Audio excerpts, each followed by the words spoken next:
Richard Burkert, thanks for coming on the podcast with me. It's it's a change of pace here for my other Zoom calls, Jason. Thank you for having me. A little bit of pleasure amidst all of the business. Yeah, exactly. I get to talk about myself too. So yeah. Yeah. I'm sorry the video didn't work out, but maybe you can send me a profile pic or a publicity shot, and I'll put that as a placeholder. Okay. Yeah. So we're chatting. Where are you located? I'm in Johnstown, Pennsylvania. Have been for 40 years. Wow. And you're with what institution? Well, I am now have the title of President and CEO of the Johnstown Area Heritage Association. And it runs a museum, but you have several buildings, correct? Well, what we've tried to do was tell the story of Johnstown. Our discipline, of course, is history. And I think there's multiple nationally significant themes here. And so we've developed 3 museum properties. We've also done historic preservation. And so Central Johnstown is comprised of the Cambria City National Historic District, the Downtown Johnstown National Historic District, and the Cambria Iron Company, Cambria Iron and Steel National Historic Landmark, which is the kind of pioneering iron and steel mill that really drove Johnstown since the 1850s. And so we have museum programs, we have historic preservation programs, and we use the environment, historic sites and districts as raw information sources for our tourism activities and our education programs. So I guess a hallmark historical event there was the flood. For people who don't know anything about it, what makes it so special and nationally significant? Well, there's lots of floods, but this one was different. Johnstown is a flood-prone area. It's in the mountains. It's right near the Allegheny Ridge, the eastern continental divide. So you got all this mountainous terrain that drains right through Johnstown. Now, the Johnstown Flood of May 31st, 1889 was not a natural disaster. There had been a Pennsylvania Canal feeder dam up in the mountains, and it had been abandoned and purchased by this group titled South Fork Fishing and Hunting Club in 1879. And by this time, the old reservoir and the dam in particular had been breached. It had failed at one point, although there was very little water in it. And the club had been purchased by, again, this group it was comprised of wealthy industrialists and financiers from Pittsburgh. And they spurned any local interference and rebuilt the dam and without any engineer overseeing the reconstruction. And we know they knew back then, but this gets even more complex, but it was a disaster really waiting to happen. The first big rain happened on May 31st, 1889, when something like 8 inches of rain fell on the area. The dam was overtopped and pushed away, and 20 million tons of water dropped basically 400 feet onto Johnstown. The death toll was over 2,200 lives.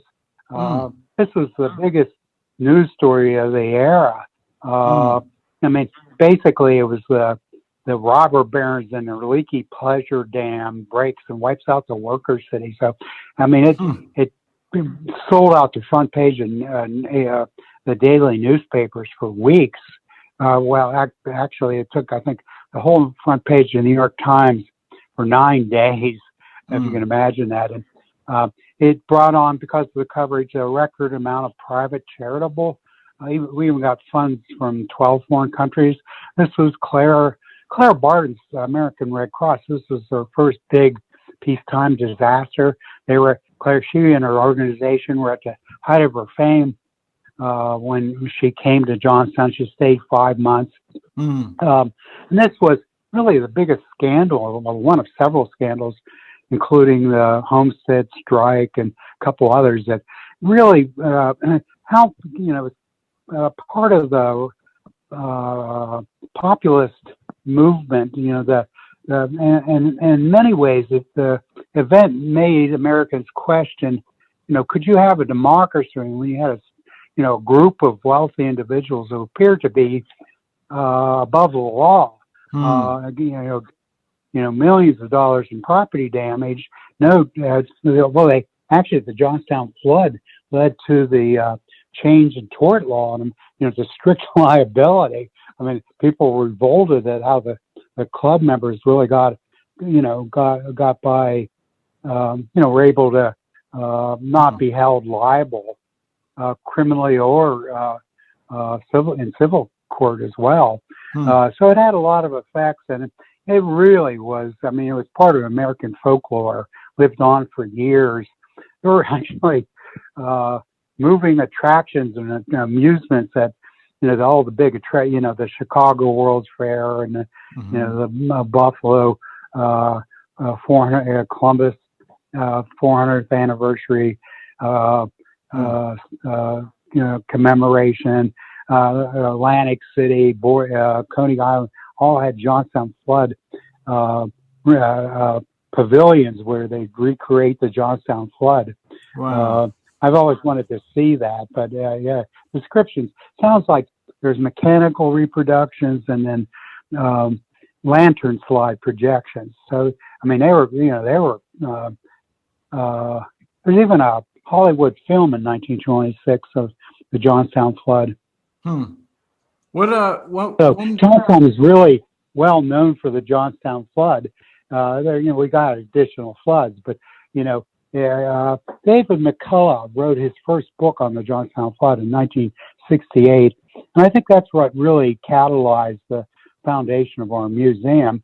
Now we've gone ahead subsequently to reorganize the group into the Johnstown Area Heritage Association, broaden our themes, and really look at ourselves as a catalyst for community preservation and development.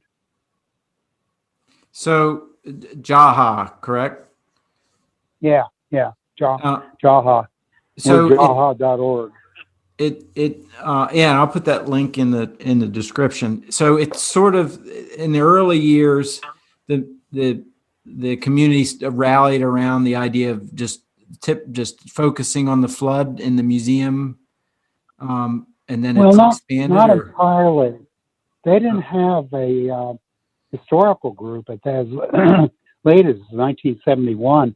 This was a committee of the Cambria County Historical Society, and not everybody was in favor of having a Johnstown Flood Museum because the local Chamber of Commerce had Corps of Engineers had modified the rivers here, and everyone had been going out for decades telling anybody that would listen that there was, Johnstown had solved its flooding problems. They channelized the rivers well.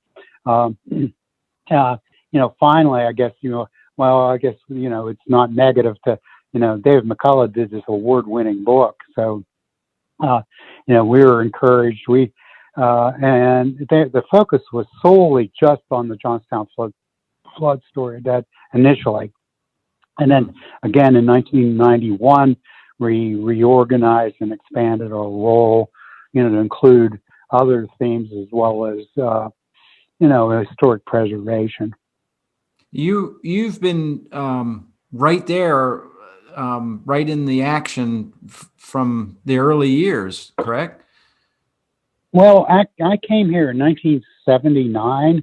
Okay. And it took me, the obvious goal was to develop, rehabilitate the Johnstown Flood Museum and put in some new exhibits by the 100th anniversary of the Johnstown Flood, 1989. And so I had 10 years to do that. And we did, we really did a knock-up job on that. We were able to completely restore. There was an earlier library, in Johnstown that they built new headquarters down the street. So the building was empty. And at any rate, Andrew Carnegie, who was a member of the club, had toured Johnstown after the Great Flood, and actually donated the funds to rebuild the library. So we basically took over what had been the Carnegie Library, built just after the Great Flood, and all this time later, we had the centennial as a opportunity to really raise the funds and do something great, and we did. Dave McCullough called our museum one of the best regional history centers he'd ever seen. Our film, The Johnstown Flood, was directed by Charles Guggenheim, actually won the 1989 Academy Award for Best Documentary Short Subject, which was, quite a coup. We hadn't counted on that. And was then, we gave rights to WGBH in Boston, PBS, and they turned it into an hour-long length with the same director and did it, use it as part of the American Experience series. So, we again kind of hit it out of the park on that next one. And then we had an opportunity then to, really, I guess if there was any time I might have left, that would have been it. But I was really, remain committed to the community. And I think, Johnstown's also remembered as really the pioneering American steel center. When the steel industry got huge, Johnstown got huge, but, Pittsburgh, Carnegie's steel empire, surpassed in the late 19th century Johnstown, the Canberra Iron Works. But really a lot of the early experimentation and invention came out of Johnstown that really brought on the modern age of cheap steel. So we felt we kind of owned that story. And as an industrial community, we had subsequent waves of immigrants and migrants. So we thought that was another kind of core story. I think we're trying to do was tell nationally significant stories within the context of local history. So we do that, and then we attract traveling visitors, but we also do, other exhibits, we function to meet the needs of residents of the, community and their region too. So we kind of try to straddle being local history and then are still trying to become a national visitor destination. But behind the scenes from, say, the late 70s, early 80s till present, how did the organization evolve or expand or grow, or in terms of the budget and staff size and its sophistication, that sort of thing? Well, we had in 1989 we had a staff of three. And so if we're going to take on this bigger project, we needed larger funding base. And we had there was a regional heritage program, National Park Service Heritage here for 10 years. So we used that. And then after that sunset, we had, the state spending was higher before the 2008 recession. So we used that for capital money as well. We had as many as, we had 12 full-time people at one point. 12 and full-time. we were able to compete. Yeah. At one point, we still are able to compete because of the quality of our program. We can compete for foundation funds from Pittsburgh and Western Pennsylvania.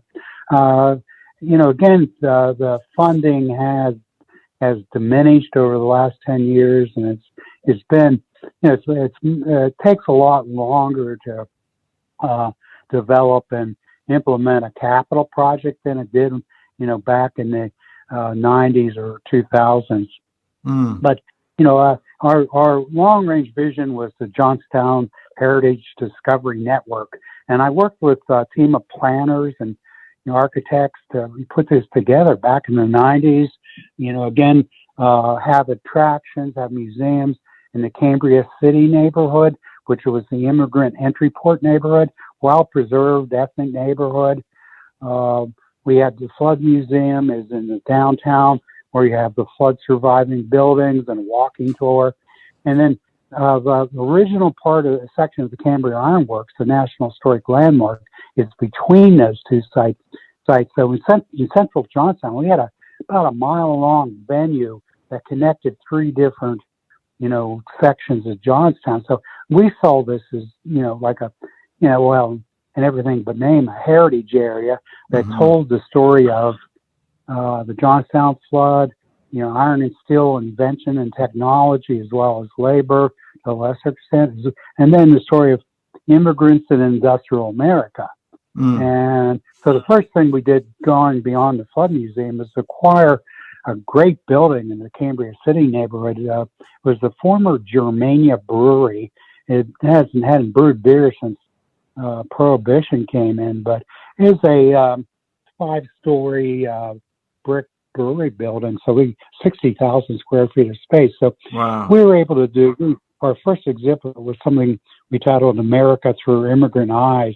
So it was kind of a interactive walkthrough exhibit where you take on an identity. I think I'll admit that I was influenced by the Holocaust Museum was using that tool just at the time, and that kind of sunk into the design vocabulary. But that's still again, it looks at immigration not in a so much celebratory manner, but really looking based on, we have some excellent research on Johnstown. It's some of it done by the JAHA, but a lot of it is done by third-party scholars. And so we had excellent research. We're able to show the goals of immigrants and, again, their desire to come to the United States and make money fast, how the majority ended up staying, though, and in their own terms, most of them fulfilled their goals, which was to, have a better life. And, they were, we don't blink at discrimination. And, basically our characters view our character, discrimination is part of the experience.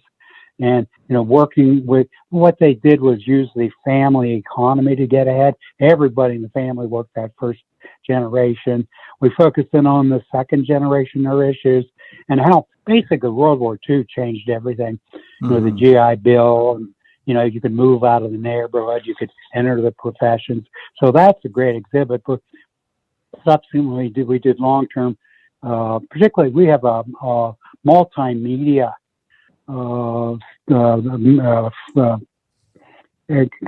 experience, basically multi-screen, the Mystery of Steel, that focuses on the history of the mill here. It closed in 1992. Bethlehem, we had a Bethlehem steel plant, but we were able to shoot the whole mill basically in 70 millimeter Panavision. And so we were able to then transfer this to high definition digital media. So, we do the heritage, the heritage of invention, the early leadership in the iron and steel industry. And then we do kind of a tour of the mill in its last days, with, the sounds alone, it's the next best thing you have to a tour of the steel mill. Sure. And then we've worked with other owners to preserve, and then the best and most interesting buildings in the Cambria Ironworks site. There's 3 buildings from the 1860s and early 70s that have been preserved, including an octagonal blacksmith shop. And we found a group. We helped to move them to Johnstown Center for Metal Arts. They run a school. They have residents coming in. They've activated actually 2 of the 3 buildings. The actual blacksmith shop itself. They're in the process of fundraising and design to reactivate that building, which is really a national treasure. So you, And so we're offering tours of that now. So we're not, and we also restored an immigrant 1860 era immigrant home. It was 3 generations of the same family lived in this home in Cambria City, and we did a really detailed restoration on that. so we you're, have, museum sites, but then we're trying to develop the tour program too. I'm sorry, I keep interrupting. no.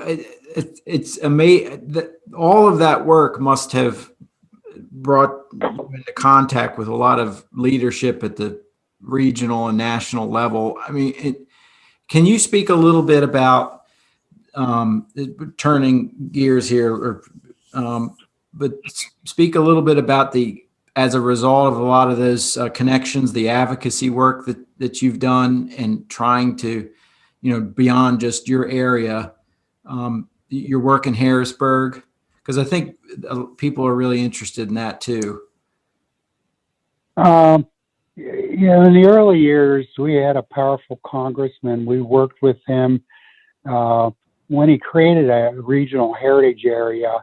We were like ground zero for political reasons. Just sort of like the center moved quickly away from Johnstown, but that was my first experience as far as working, in a regional coalition with other institutions to, raise all ships.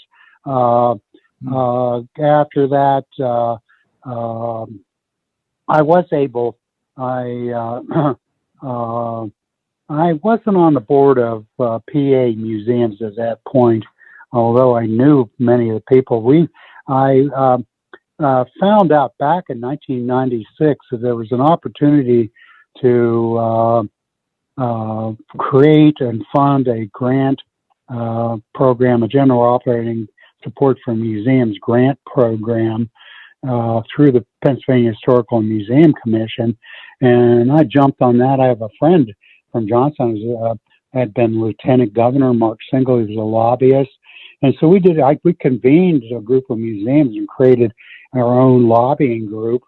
And like 6 weeks later, we had a $4 million, museum operating support. So we looked like we were pretty smart guys, and we worked really for 25 years, and I maintain that. It's the level of funding is lower now than it was even at the founding.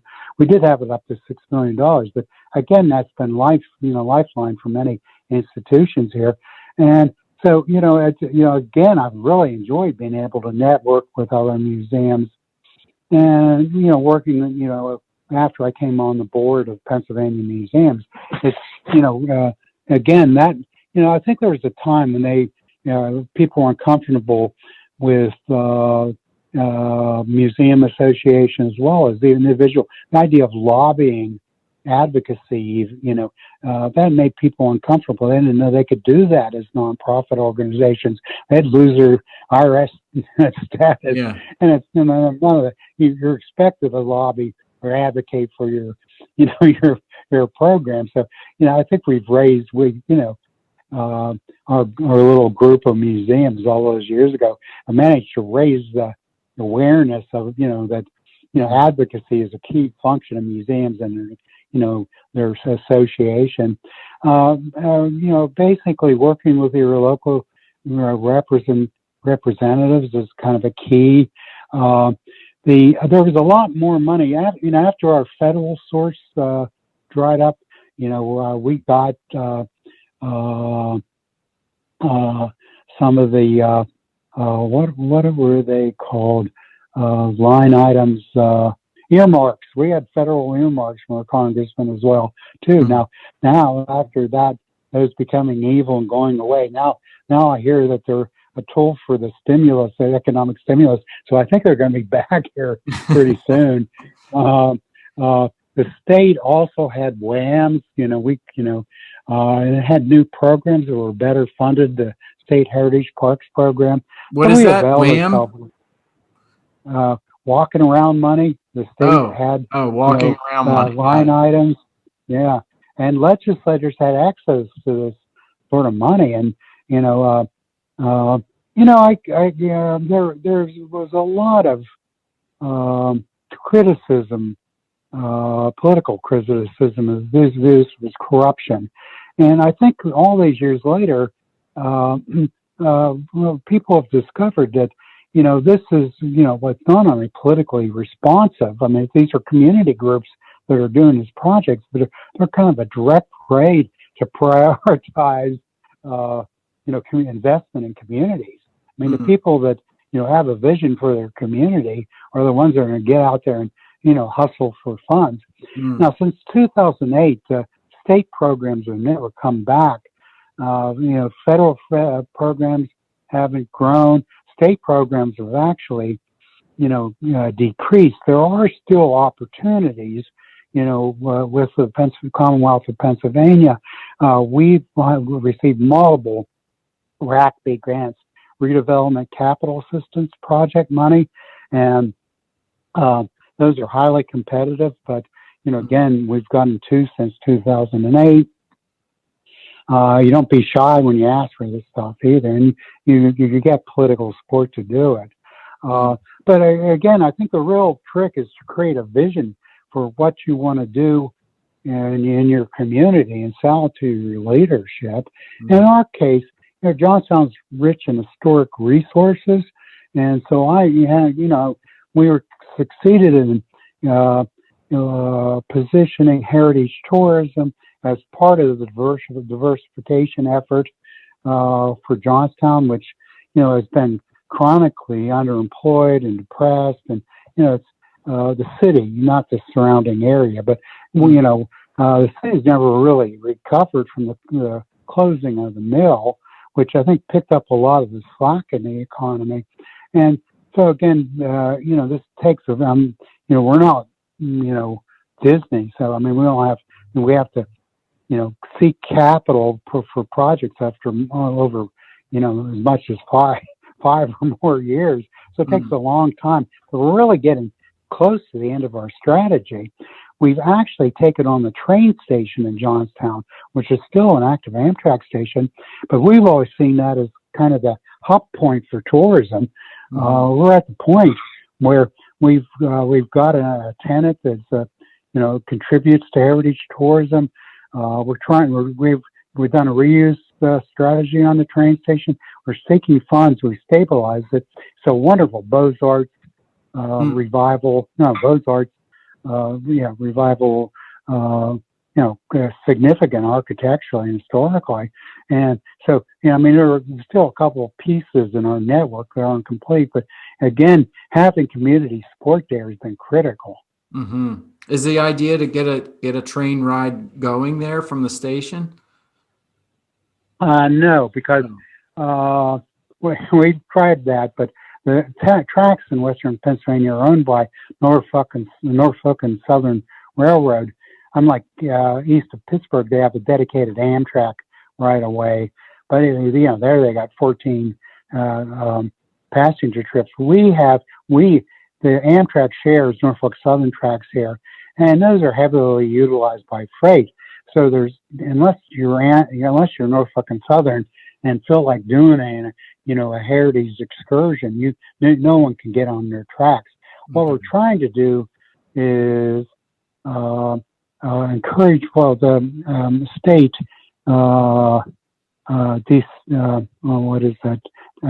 GCD has a tourism marketing program, Trips by Train, where people are encouraged to take the Amtrak service. They'll even take bikes and take that to a destination. So again, if we have people coming in by train, you can if you come from the east, you go through the Gallitzin Tunnel and around the Horseshoe Curve, then follow the route of the flood, and then you get to Johnstown and the steel mill and the platform. The steel mill is in the background. You can see the inclined plane railroad from the platform. It's like you've come to another place at another time. And you can take your bike with you. You can take your bike with you. Okay. We're trying to, with the train station, we're trying to get bike service for our visitors. We'll run a visitor, like a trolley bus too, eventually, is where we're headed next. I think I'm trying to do, I have a new promotional ticket sales platform. We're trying to make work this year for the first time, where you go online and, again, what you want to do is drive visitors into the community. We have a situation where everybody comes to Johnstown and goes to the Johnstown Flood Museum because they know about it. They're less likely to go. We have our Heritage Discovery Center. We have a children's museum in that facility. I've described a couple of exhibits. We have a Wagner Ritter House and Garden, a mid-19th century German immigrant houses. We even restored the wallpapers there. We have walking tours. We have a tour of a industrial blacksmithing school. So there's, again, you want to, so we have this new platform, Van Wango, where you can plan your trip and buy tickets online. And it helps, again, drive, visitor expenditures and visitors into the community, help them, go deeper and explore more. And it results in greater, economic impact, not just for, your organization, but also the community. I know AAM has numbers on economic impact of museums in the country, American Alliance of Museums. I imagine a part of the advocacy work that you're involved with is demonstrating, look, this is how much our institution is, and other similar arts and culture, history institutions, how much money they're bringing in, generating in the community. Well, you have to create that and collect that data on your own. Again, you can employ an economic firm that'll project based on your visitation, the impact on the community. This is, again, I was talking about this new, internet-based app, Van Wango. To the extent that your sales go through that, and then what you also do is through couponing and special deals, you drive these people to lodging and, food and dining, and not just so they can give you all the statistics. Again, they track all the sales. So for, after doing this for decades, they've even tourism promotion agency in Canberra County, they use U.S. Travel Data Service. That's all travel. That's not tour. That's not heritage tourism or outdoor.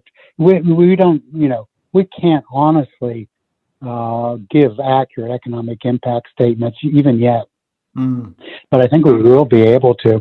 You can, you can count visitors, you can use a multiplier, but, again, I think we do a lot more accurate,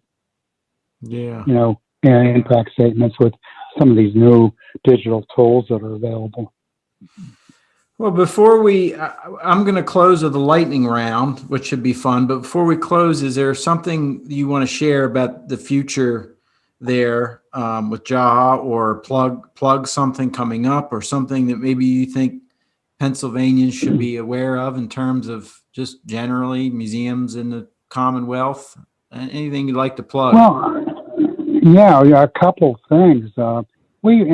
Johnstown is a non-traditional destination. It's an industrial community. It's the kind of place people, when they came by on the train, would avert their eyes.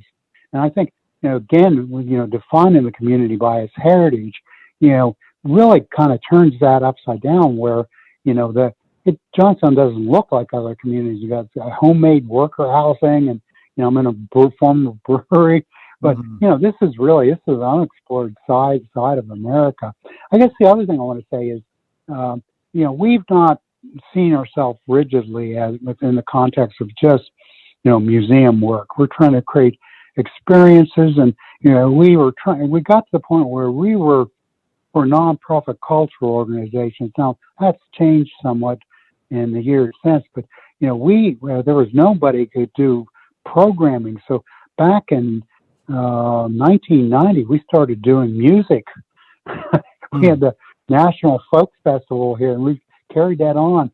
We actually built a urban performance area near the downtown, the 3-acre site. We took over a former Bethlehem building, and we do summer concerts. And our biggest event, and we usually do it the first weekend in August, Flood City Music Festival. Because of COVID, we missed it last year, and we're pushing it the first Friday and Saturday in October this year. But that is a really cool event. So check that out. How many Flood City people does that Music. attract in a good year? When we did it outdoors free, we'd get at least 50,000 people every 3 days. Now the number's more like 5 to 7,000 annually because it's paid. I mean, as a multi-day concert that attracts some top talent. We think it's a good deal. But again, we do concerts, even free concerts throughout the summer. We use that park. That's in Johnstown, the community, the city itself, just emerged from really de facto it was a fiscally distressed municipality. So they've really depended on the private sector to,